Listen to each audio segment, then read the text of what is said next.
Casual reminder.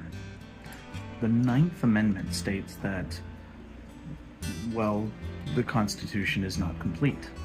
It basically promotes the idea that there are other human rights that are afforded to everybody equally that aren't laid out in the Constitution. This prohibits people from saying, well, you don't have the right to do this because it's not in the Constitution. So, bear with me, getting to the point. We are also constitutionally required to uphold all international treaties. And as a signer of the UN treaty, well, the treaty that organized the UN, and a signer of the Universal Declaration of Human Rights, established by the UN, that means we are constitutionally required to uphold those 30 human rights. Other required rights, let's talk about those. Now you can find more information on the UN Universal Declaration of Human Rights on UN.org, but let's jump into it. Starting with Article 2, basically expanding discrimination prevention. Think the Civil Rights Acts on steroids. This is going to extend to people that are otherwise excluded from the American discrimination limits. Then you also have Article 4, which prohibits slave labor in the prison systems, which is excellent, an expansion on our 13th Amendment. Then you have these articles here, 7, 8, 9, and 10. These are really going to apply to ICE right now because they're violating all of these provisions. Article 12 also expands on privacy rights, which was the foundational basis of Roe v. Wade. This also protects abortion rights worldwide, as well as LGBTQIA rights. Article 13 and 14 expand upon the right of movement and the right of asylum, meaning that you really can't prohibit people from coming into the country if they're fleeing danger. Yes, they should do it the right way, but everyone does have that right to seek asylum.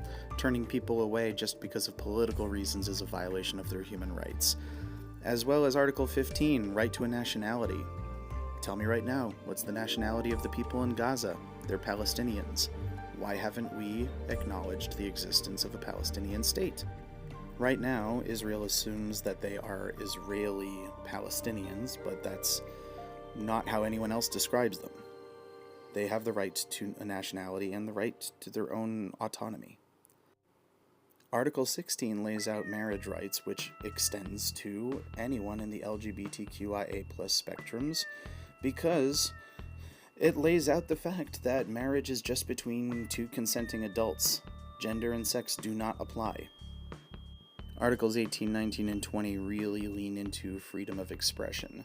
Suppression of expression is a violation of human rights, as well as the constitutional right to free speech. So the president using ICE to silence critics because they're immigrants is a violation of human rights. We deserve to be on the Human Rights Watch list. Thanks, Felon 47. Article 21. Everyone has the right to equal participation in government. This also includes voting and representation, meaning the Electoral College is a violation of human rights, as well as anything obstructing people's ability to vote, such as poll taxes, voter ID laws. People need to have equal and equitable access to voting and participation in their own government. These articles imply that we all have a right to Social Security and social protections, as well as right to employment, which should be bad news for all those companies looking to automate the world. You can't do so without taking care of the workers. So Article 24 is a fun one. That's the right to chill. The right to rest and leisure, meaning that hustle culture is oddly a violation of human rights. And then Article 25, that's a big one, because that means that everyone should be able to have a good standard of living, a good quality of life, including access to food, health care, safety, clothing, social services, security in the times of disability or sickness. Like, these are all the things that Bernie has been asking about for years and years and years.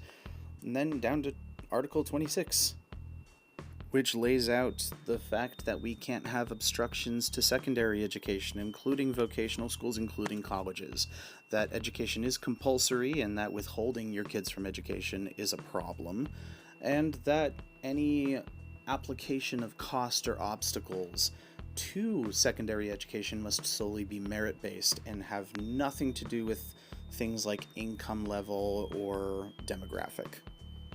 And then you have Article 27, which gives everyone the right to participate in the equal cultural life of the community, including the arts and scientific advancement and the benefits of scientific advancement. Vaccines. I could go on, but that might take too long. And I really, really want to encourage people to go read it for themselves. So go to un.org and take a look. So what does all that mean? For starters, it means that we're still all constitutionally required to adhere to these. And if we're constitutionally required to adhere to these human rights, that means we are constitutionally responsible for making sure they happen, and that anyone who stands in the way of those human rights is subsequently dealt with, even the President of the United States. Make sure you're registered to vote. Make sure that you vote against the felon in the White House in 2026 and against his successor in 2028. Just been a casual reminder. Have a good day.